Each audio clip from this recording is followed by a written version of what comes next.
Bom, a segunda reunião entre embaixadores de Israel e Líbano sob mediação dos Estados Unidos terminou com uma extensão do cessar-fogo de Israel contra o território libanês nesta quinta-feira. Sobre o cessar-fogo entre Estados Unidos e Irã, Donald Trump diz, abre aspas, não ter pressa para acabar com a guerra enquanto mais um porta-aviões americano chega ao Oriente Médio. A reportagem é de Priscila Yazbek, dos Estados Unidos. Embaixadores de Israel e do Líbano concordaram em estender o cessar-fogo por 3 semanas. Assim, a trégua, que duraria apenas 10 dias, seguirá até meados de maio. Donald Trump participou das conversas e disse que a reunião foi um sucesso, com a união entre Israel e o governo libanês para desmilitarizar o Hezbollah. Israel insiste que o Líbano utilize força para isso, mas o governo libanês teme mergulhar o país em uma guerra civil ao enfrentar o grupo. Líbano e Israel nunca tiveram relações diplomáticas oficiais. As negociações mediadas por Washington também têm o objetivo de que os países reconheçam mutuamente suas fronteiras. Apesar da trégua, ainda há ataques pontuais na região. Nesta quinta-feira, o Hezbollah disse que disparou foguetes contra o norte de Israel em resposta a ataques israelenses no sul do Líbano. Mais cedo, o exército israelense disse que matou 2 pessoas que teriam se aproximado de seus militares em uma vila do sul do Líbano, onde Israel conduz uma operação de ocupação militar. O Ministério da Saúde libanês relatou 3 mortes e 2 feridos na região. Donald Trump se empenha diretamente em manter a trégua no Líbano para evitar uma nova escalada de tensões com o Irã, mas, ao mesmo tempo, nega que esteja com pressa para encerrar o conflito e diz que tem todo o tempo do mundo. How long are you willing to wait until you get a unified response? Don't rush me, Jeff. Guys like you want to say, oh, so we were in Vietnam like for 18 years, we were in Iraq for many, many years. I've been doing this for 6 weeks. As negociações estão em um impasse. Líderes do Irã se recusam a conversar com os Estados Unidos enquanto o bloqueio a portos do país for mantido. E Trump diz que só encerrará o cerco quando chegar a um acordo duradouro. Nessa quinta, o porta-aviões americano George H.W. Bush chegou ao Oriente Médio. Com isso, os Estados Unidos ganham a capacidade de posicionar mais 70 aeronaves de combate na região. Outros 2 porta-aviões americanos, o Abraham Lincoln e o Gerald Ford, já estavam no local. Hussein, qual o seu grau de otimismo ou de pessimismo?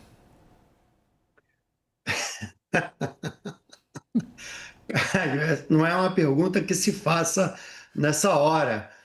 No Oriente Médio, nesse estado atual, é muito difícil de ter um grau de otimismo, ainda mais tratando de Donald Trump e Benjamin Netanyahu. Veja bem, no que diz respeito ao Líbano, em primeiro lugar, o governo libanês está sendo coagido e chantageado a ter que sentar com Israel à mesa em Washington. Na verdade, o objetivo disso é oferecer uma saída para Netanyahu que fracassou, porque ele vendeu para a sociedade israelense que a guerra com o Irã levaria a uma paz, levaria a uma derrota do regime iraniano, levaria a uma derrocada do regime iraniano com o assassinato do Ali Khamenei, o líder supremo, e que haveria uma revolução nas ruas que levaria à deposição do regime e que a guerra se encerraria logo. O povo israelense foi enganado, porque a guerra durou 40 dias em que os israelenses ficaram nos bunkers com uma chuva de mísseis sobre o país. O país perdeu centenas de bilhões de dólares porque a economia ficou imobilizada. Logo, o Israel entrou em guerra com o Hezbollah. O norte de Israel ficou totalmente neutralizado. E o norte de Israel é a base eleitoral de Netanyahu. O Netanyahu mentiu para a população israelense ao dizer que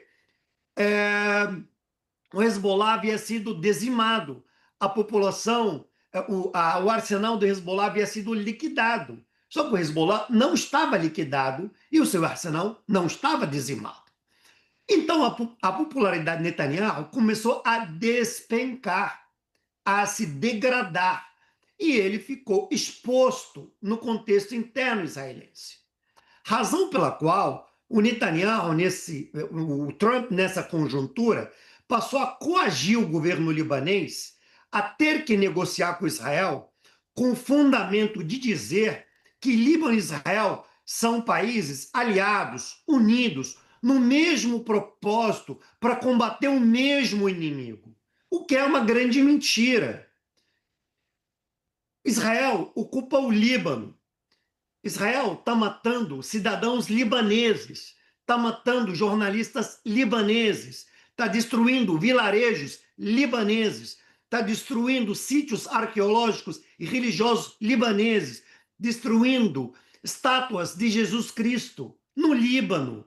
Então não há nada que una o governo libanês ao governo de Benjamin Netanyahu. Eles não estão unidos no mesmo propósito. O que o Líbano quer, tá? Tanto o governo e a oposição querem que Israel desocupe o sul do Líbano, tá? O que o governo e a oposição discordam, no fundo, é quanto ao formato do diálogo com Israel. A oposição não admite negociações diretas, porque ela entende que isso é reconhecimento a Israel. E o governo, pressionado por Washington, está negociando diretamente. A discussão não é sobre o conteúdo da demanda, mas sobre o formato.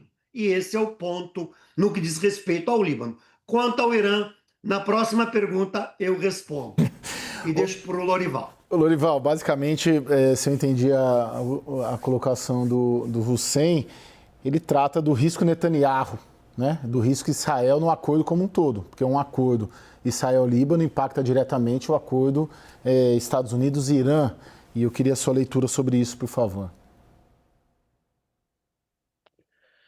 Bem, um grande desafio nesse acordo entre o Líbano e Israel são dois, né? De um lado, a presença das forças israelenses no sul do Líbano, que Israel justifica dizendo que porque o cessar-fogo de novembro de 2024 não foi cumprido e o Hezbollah manteve sua presença no sul do Líbano e voltou a atacar Israel depois da decapitação do regime iraniano, especificamente a morte do líder supremo Ali Khamenei. Então, Israel diz que precisa ocupar de novo o sul do Líbano, e aí isso tem gerado escaramuças, conflitos constantes entre o Hezbollah e Israel. E aí o grande desafio é esse, é que o Líbano, o Exército Nacional Libanês, não tem condições de desarmar o Hezbollah, de retirar o Hezbollah do sul do Líbano. Só Israel é que tem essa condição. Então é um cessar-fogo entre duas entidades que não estão em guerra. O governo libanês e o governo israelense não estão em guerra. Quem está em guerra é Israel e o Hezbollah. Então, por isso é um acordo um pouco distópico nesse sentido. Mas é algo que, de fato, o Trump precisa apresentar para garantir a continuidade do cessar-fogo entre Estados Unidos e Irã.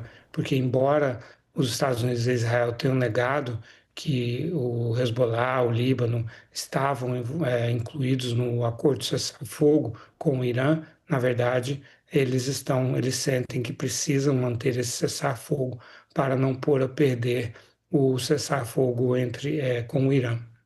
Hussein, por favor, Hussein, pode conduzir. Seguinte, o Lorival, tem dois pontos importantes. Israel reconhece que é incapaz de desarmar o Hezbollah. Eles não têm condição nem capacidade. Não é nem o governo, nem o exército libanês, nem Israel consegue desarmar o Hezbollah. Então, esse é um ponto reconhecido pelo próprio governo Netanyahu em declarações pretéritas há 20 dias atrás. Segundo aspecto, quem não respeitou o cessar-fogo foi o governo israelense, quando foi assinado em novembro de 2024 um acordo entre o governo libanês e o governo israelense para um cessar-fogo. Esse acordo foi violado por Israel durante 15 meses, e essas violações, segundo a Unifil, foram mais de 10 mil violações do lado israelense. Enquanto o Hezbollah cumpriu com o que é determinado pelo acordo mediado pelos Estados Unidos, que é entregar todas as armas ao sul do rio Litani, entende? Portanto, quem não cumpriu com o acordo foi o Estado de Israel, não foi o Hezbollah. E aqui não estou defendendo o Hezbollah. O Hezbollah é um problema do Líbano, tá? Claro que o Estado libanês tem que desarmar o Hezbollah. Esse é um assunto interno libanês, tá? Agora, o fato é, qual é o problema? Num acordo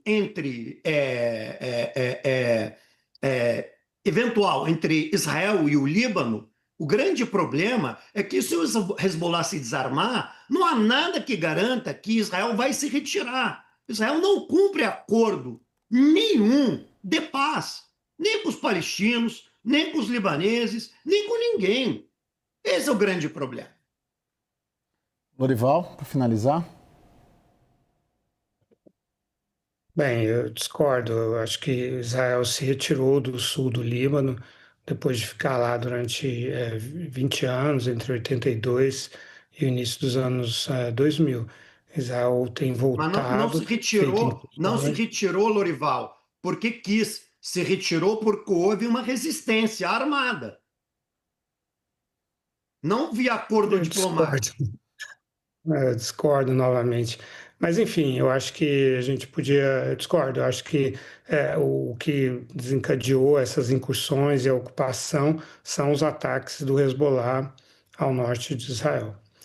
Mas acho que a gente podia falar. Bom, acho que na verdade acabou o tempo, né? A gente não pôde falar então sobre a situação no Irã.